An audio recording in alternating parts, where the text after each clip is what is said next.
तर आज होता शनिवार आणि काल रात्री माझी नाईट शिफ्ट असल्यामुळे आज सकाळी उठायला जरा मला उशीरच झाला. थोडा म्हणजे मला थोडा जास्तीचाच उशीर झाला, कारण मी उठलो आज सकाळी 11 वाजता.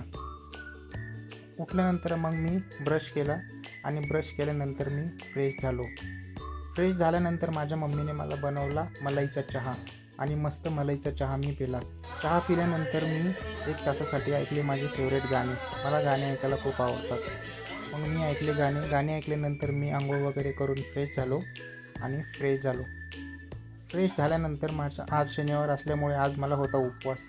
उपवासासाठी माझ्या मम्मीने मला बनवून दिला होता साबुदाणा खिचडी आणि तो साबुदाणा खिचडी मग मी खाल्ला. आणि साबुदाणा खिचडी खाल्ल्यानंतर मग मी असंच थोडासा 10-15 मिनटं वेळ घालवला इकडे तिकडे. थोडा 10 मिनटं वेळ घालवल्यानंतर मग मी ठरवलं की आता मी थोडासा अभ्यास करेल. नंतर मी 1-2 तास अभ्यास केला.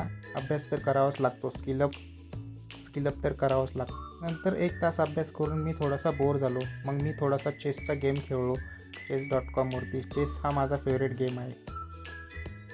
नंतर गेम खेळून झाल्यावरती मी अजून बोर झालो आणि मग त्यानंतर मी थोडीशी 1 तासासाठी टी व्ही बघितली. टी व्हीवरती तेरे इश्क में छान पिक्चर चालू होता.